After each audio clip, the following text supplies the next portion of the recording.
75 years ago, 50 countries signed a charter that changed the course of history.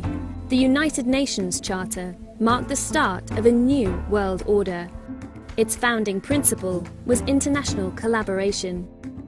Today, nationalist agendas and great power rivalry threaten the future of the global organization. We asked Antonio Guterres, the United Nations Secretary General, whether the organization is fit for purpose in the 21st century. So, Mr. Guterres, the UN turns 75 at a moment of multiple crises and new challenges.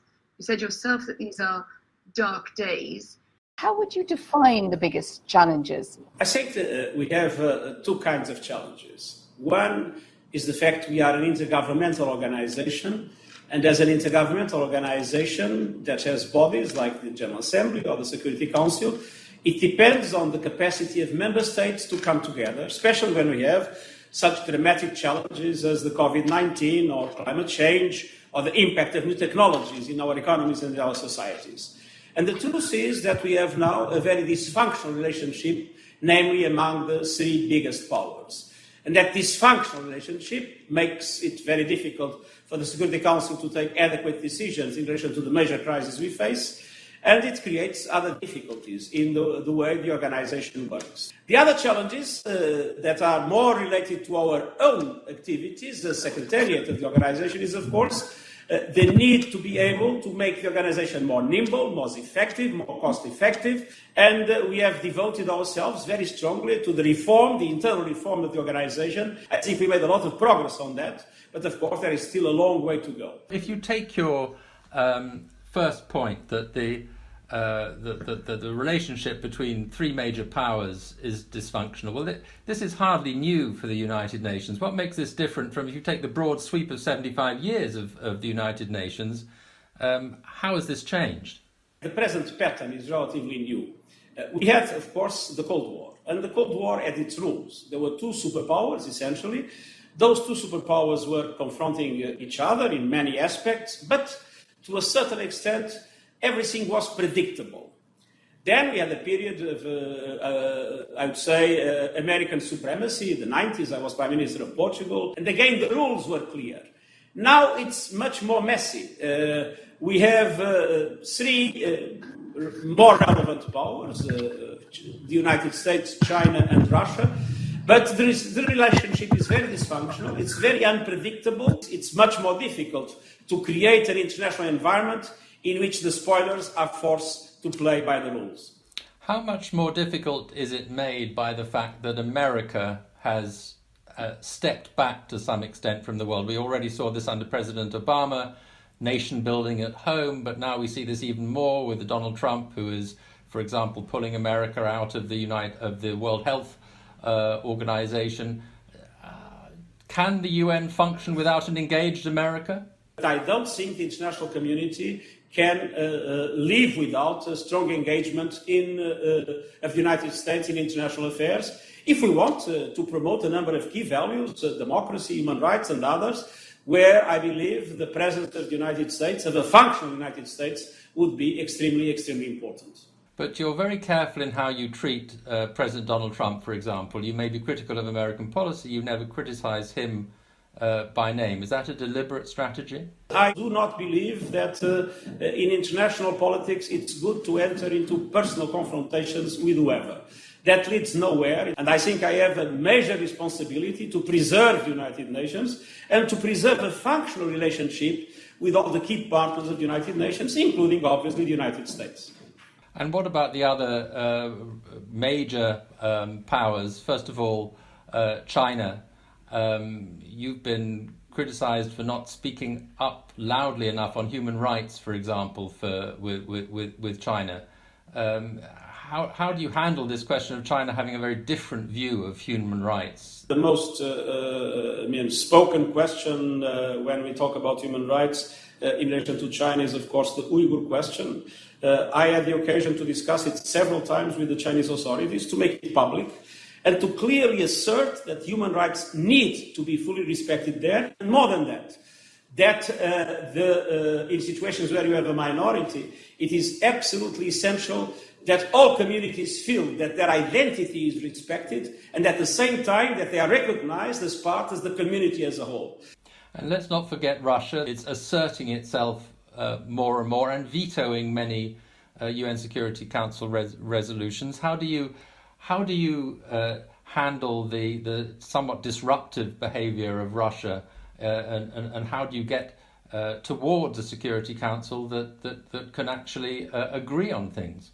Our strategy is simple, is to tell the truth and to make the proposals that make sense independently of sometimes being in opposition in relation to the positions of the Russian Federation. Just to give you an example, we have been very clear in recent times asking for cross-border humanitarian aid to be possible in relation to Syria. And so this has been a bone of contention in relation to the Russian Federation in several moments. At the same time, it's true to recognize that the Russian Federation has put a lot of pressure on the Syrian government to allow for the Constitutional Committee to move forward. Russia has brazenly grabbed a piece of Ukraine. China has occupied disputed territories in the South China Sea. These are exactly the kind of areas where we would expect the Security Council to be active. Has it become too slow, and is it not being challenged enough to do the job it's there to do? Well, the Security Council is not an abstract entity. It is an entity with member states, and 5 of those member states have a veto right.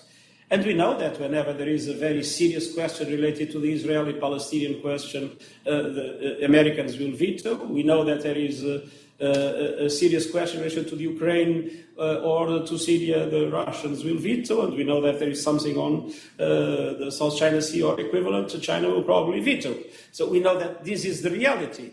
But I also think that people tend to look into the UN very much looking into the Security Council. But the UN is much more than that. I mean, the UN has a huge activity in the world that is sometimes ignored.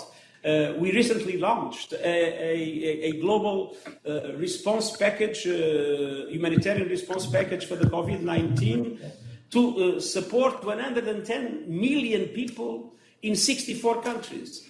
And these on top of all the other humanitarian action we are providing.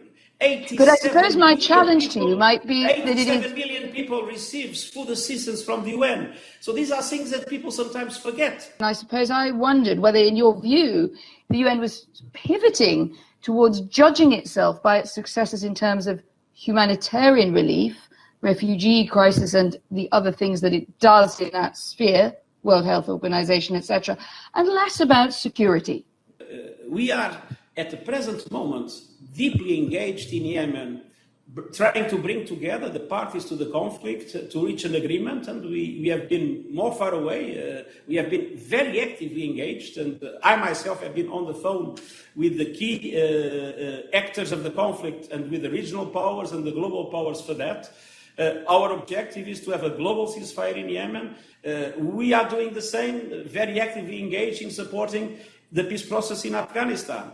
We are extremely engaged in Libya, and I must tell you, it's the biggest frustration of them all, because where the spoilers are constantly undermining the chance of a ceasefire in that context. But at the same time in Syria, I think it's fair to recognize that we have been able to bring together the parties, even in it's very difficult to make progress, but the Constitutional Committee was created, and that was an achievement of the UN diplomacy.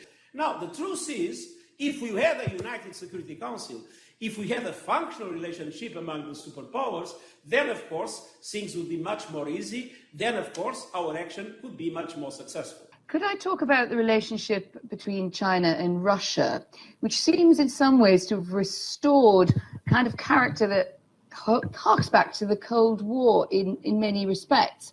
And I'm wondering what you think the implications of that are. You're diplomatically saying it's obviously good if you get more cooperation between the major players, but in some ways it's not so good if 2 of the major world powers who have anti-democratic views or leanings are buddying up together.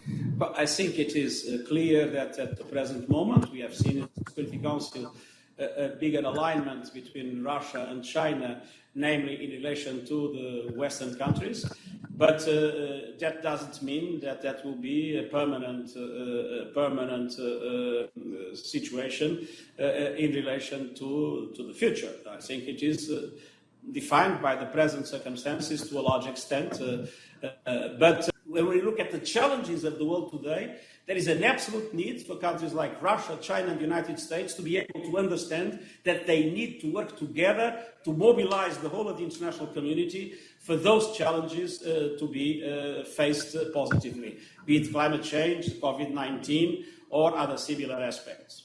Can I turn you to the future of the UN? Here we are at 75. The institutions are really quite long in the tooth. They should rightly have some reform to modernize them. But is reform impossible given these divisions at the top? One of my main objectives in everything I've been doing is exactly to reduce the bureaucracy in the UN and to make the UN much more nimble and much more effective. And I think we made some meaningful progress on that. That, of course, is a huge transformation also in the system of power in the organization.